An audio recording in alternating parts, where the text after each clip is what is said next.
कितने अमाउंट से इफेक्ट आना चाहिए? 12,600 ही जो आ रहा था हमारे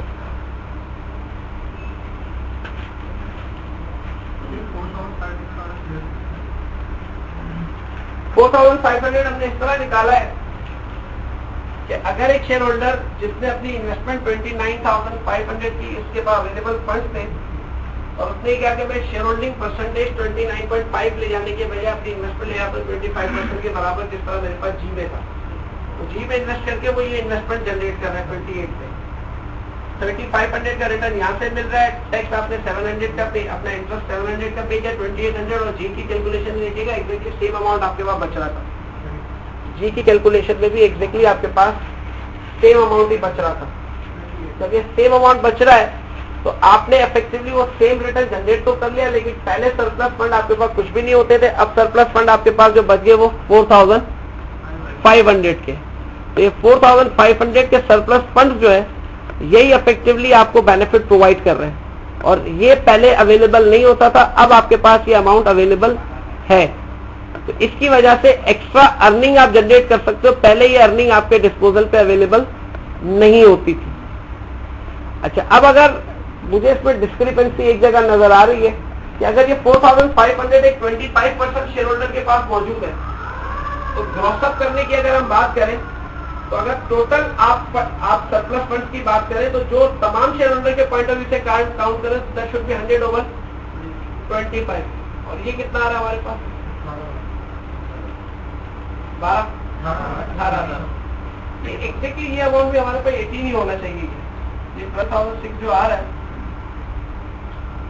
तो क्या आप चाहे इन्वेस्टमेंट आप एक्स्ट्रा करें कुछ भी करें, टोटल वाइप ऑफ जो अमाउंट होना चाहिए, जो टोटल वर्थ आनी चाहिए वो 18,000 ही की होनी चाहिए।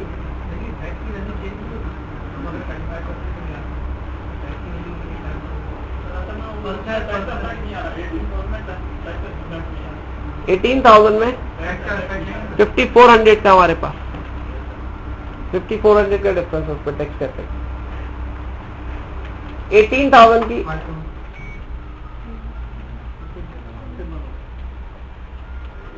18,000 की वर्थ के हवाले से कि अगर हम बात करें, अगर इस हिसाब से कंपनी के पॉइंट ऑफ व्यू से कि नेट ऑफ टैक्स अगर हम आइडेंटिफाई करें तो 12,600 का हमारे पास इफेक्ट है, और अगर ग्रॉस ऑफ टैक्स करने जाएंगे तो वो भी हमारे पास 18,000, उसको ग्रॉस ऑफ टैक्स ही कीजिएगा। 12,600 को फिर फर्दर कन्वर्ट कीजिएगा ग्रॉस ऑफ टैक्स। अगर एक स्टेप और इसमें हमारा होना चाहिए कि ग्रॉस ऑफ टैक्स होना चाहिए, ये 30% टैक्स है तो ये 70% को रिफ्लेक्ट हो रहा है, हाँ, मल्टीप्लाई बाय 100 18,000। तो चाहे हम उस तरह वर्कआउट करें चाहे इस तरह वर्कआउट करें, अब ये 18,000 शो क्या कर रहा है? 18,000 शो ये कर रहा है अमाउंट कि अगर एक शेयर होल्डर जो 25% शेयर होल्डिंग कर रखता है अपने पास, वो अगर same percentage of share holding transfer करे जी से यू के अंदर, गेट से अनगेट के अंदर, और पर्सनल डेट क्रिएट कर ले, तो उसके पास सरप्लस फंड बचते 4,500 के। वो 4,500 के सरप्लस फंड्स की वजह से उसको ये एडवांटेज नजर आएगा कि वो अपने शेयर जी में बेचे और यू में ट्रांसफर करे। अगर ये 25% के बजाय 100% शेयर होल्डर पे ट्रांसलेट करे तो जी और यू के अंदर जो ये आर्बिट्रेज प्रोसेस, जिसमें एक में सेल करना दूसरे में परचेज करने का जो फ्लो होगा, वो 18,000 के सरप्लस की वजह से होगा 100% शेयर होल्डर के लिए, और ये फ्लो खत्म ही उस वक्त होगा जब ये 18,000 का जो डिफरेंस है वो जीरो हो जाए। और जब 18,000 का डिफरेंस जीरो होगा तो हमारे केस में जिस तरह एक अनगेट की वैल्यू 100 की थी इक्विटी की, और टोटल वर्थ भी उसकी 100 की थी, और हमारे जो पिक्चर हमने डेवलप किया था उसमें हमने टोटल वैल्यू रखी थी 130 की, डेट की वैल्यू रखी थी हमने 40 और ये रखा था 90। अब अगर ये 18,000 का सरप्लस अगर कहीं कम होना है तो वो कम यहाँ नहीं होगा, कहां पे होगा? 90 में होगा। ये 18,000 कम होने के बाद ये रुक जाएगा 72 पर वैल्यूएशन हमारे पास 130 के बजाय कितनी हो जाएगी? 112। देख लीजिए, हमने ये किया है कि हमने 4,500 का सरप्लस बचाया 25% शेयर होल्डर के लिए, इसको 100 पे कन्वर्ट किया, तो इसका मतलब तमाम शेयर होल्डर के ब्याह पे जो एडवांटेज नजर आ रहा होगा दैट वुड बी ऑफ 18,000, कि तमाम शेयर होल्डर को ये फायदा नजर आ रहा होगा कि अगर हम जी में शेयर बेचते हैं और यू में परचेस करते हैं तो 18,000 का सरप्लस बचेगा। अगर ये सरप्लस खत्म होगा तभी जाके ये प्रोसेस रुकेगा, और ये सरप्लस उसी सूरत में खत्म होगा कि आप बेसिकली सेलिंग प्रेशर जी पे पड़े, उसकी प्राइसेस लोअर डाउन होना शुरू हो। जैसे जैसे प्राइसेस लोअर डाउन होंगी, ये जो सरप्लस फंड है ये कम होना शुरू होंगे, और 18,000 से कम होते थे जब ये सरप्लस फंड 0 पे पहुंचेंगे, तब जाके जी से शेयर बेच के यू में परचेज करने का जो फ्लो होगा वो खत्म हो जाएगा, रुक जाएगा। तो इसका मतलब ये 18,000 के सरप्लस फंड को एलिमिनेट करने के लिए जरूरी है कि मार्केट प्राइस ऑफ जी जो हो और शेयर की वो 18,000 से फॉल करे, और 18,000 से जब वो फॉल करेगी तो 72 पे रुकेगी, और उस सूरत में दोनों की मार्केट वैल्यू फिर भी सेम नहीं, फिर भी फर्क रहेगा। और यही चीज हमने बात की थी MM hypothesis with tax. MM hypothesis with tax में हमने एग्जैक्टली यही बात की थी कि एमएम का खुद का ये कहना था कि विद टैक्स वर्ल्ड के अंदर जो है वो गियर्ड कंपनी को टैक्स शील्ड का एडवांटेज मिलता है।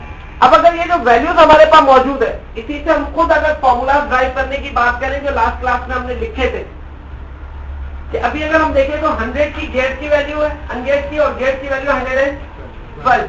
तो इसी चीज को एमएम हाइपोथेसिस ने लिखा कि value of geared will be equal to value of ungeared plus जितना डेट है उस पर टैक्स रेट मल्टीप्लाई करके वही डिफरेंशियल नजर आएगा। जितना डेट मौजूद है उसी पे टैक्स रेट मल्टीप्लाई कर दे, वही डिफरेंस है जिसमें मौजूद है 112। तो लास्ट क्लास में जो हमने एज इट इज ले लिया था, वो अगर हम इस आर्बिट्रेज प्रोसेस को अप्लाई करके देखें तो वो डिफरेंशियल हमें नजर आना है यहाँ कि value of geared is always equal to value of ungeared plus tax shield. अच्छा, इसके बाद इसी तरह हमने आइडेंटिफाई करना है कॉस्ट ऑफ आपके पास geared and cost of capital of ungeared के अंदर रिलेशनशिप। इस फॉर्मूले को तो हम बाद में देखेंगे। क्वेश्चन आपके सामने मौजूद है कि आर्बिट्रेज प्रोसेस जब एंड होगा तो दोनों की वैल्यू यहाँ पे सेटल डाउन होगी। इसकी वैल्यू 100 पे होगी, इसकी इक्विटी की वैल्यू 72 पे और डेट 40 पे, और टोटल वैल्यूएशन 112 पे आके सेटल डाउन होगी। अभी थोड़ी देर पहले मैंने आपको जो फॉर्मूले बता दी कि कॉस्ट ऑफ इक्विटी कंप्यूट करने के लिए हम डी ओवर पी से रेफरेंस लेते हैं, और weighted average cost of capital compute करने के लिए हम हमेशा जो है वो एवरेज वैल्यू लेते हैं। अगर आप यू और जी दोनों के के और के नॉट इन्हीं रिलेशनशिप से आइडेंटिफाई करें तो क्या वैल्यू आती है?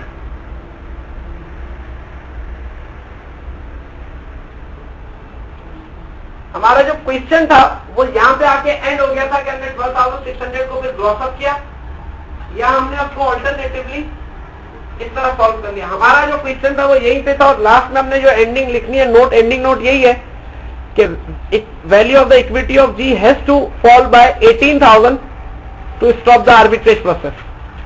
कि इक्विटी ऑफ जी जो है वो 18,000 से फॉल करनी चाहिए ताकि आर्बिट्रेज प्रोसेस आपका रुक जाए। और अकॉर्डिंगली जो फाइनल वैल्यूज होंगी यू और जी की वो भी हम आइडेंटिफाई कर सकते हैं। यू की फाइनल वैल्यू होगी 100,000, जी की इक्विटी की फाइनल वैल्यू होगी 72,000 और डेट की वैल्यू होगी 40,000। तो ओवरऑल वैल्यूएशन में जो डिफरेंस आएगा, यू की ओवरऑल वैल्यूएशन होगी 100 की और जी की ओवरऑल वैल्यूएशन होगी 112 की।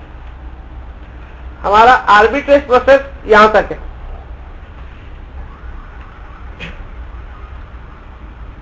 अब इस आर्बिट्रेज प्रोसेस से मैंने कंप्यूट आपको करवाना है एमएम हाइपोथेसिस के रिलेशनशिप विद टैक्स के हवाले से। तो ये जो कुछ हमने किया हमारे क्वेश्चन के बाद हम कर रहे हैं। हमारा क्वेश्चन वहीं पे एंड हो गया जहां हमने ये कंक्लूडिंग रिमार्क्स लिखे कि 18,000 से फॉल होना चाहिए और वैल्यूएशन यहाँ पे रुकेंगी। अब पहला इशू ये था कि जब एमएम ने ये लिखा कि value of geared is higher than value of ungeared, तो हमारे रिजल्ट जो हमने अभी क्वेश्चन सॉल्व किया जस्टिफाई भी करते हैं कि अनगियर्ड की वैल्यू 100, गियर्ड के अंदर डेट 40,000 का, टैक्स रेट 30% है, मल्टीप्लाई कर ले 12,000 आएगा, तो 100 प्लस 12 तो वैल्यू ऑफ गियर्ड 112। हमारे क्वेश्चन में भी हमने आर्बिट्रेज प्रोसेस के बाद वहीं पे जाके उसको रोका है। तो पहला फॉर्मूला उसी तरह प्रूवन है आर्बिट्रेज प्रोसेस के हवाले से। सेकंड रिलेशनशिप जो कॉस्ट ऑफ गियर्ड और कॉस्ट ऑफ इक्विटी ऑफ अनगियर्ड वगैरह के लिखे हुए थे वो हम बाद में लिखेंगे, लेकिन पहले मुझे ये वैल्यूज कंप्यूट करके दे दीजिए कि जो डेटा आपने फाइनल आंसर निकाले उसकी बेसिस पे कॉस्ट ऑफ इक्विटी ऑफ अनगियर्ड यानी यू की के निकाल लीजिए जो कि उसके के नॉट के बराबर होगा, और जी का के और के नॉट कंप्यूट करके दे दीजिए। उसके लिए फॉर्मूला जो आपको यूज करने होंगे वो ये वाले फॉर्मूला में, तो वो मुझे चाहिए। एमएम हाइपोथेसिस के फॉर्मूला को इग्नोर कर दीजिएगा, सिंपली इन्हीं रिलेशनशिप की बेसिस पे आपको कंप्यूट करना है। डेटा आपने प्रीवियस क्वेश्चन से पिक करना है।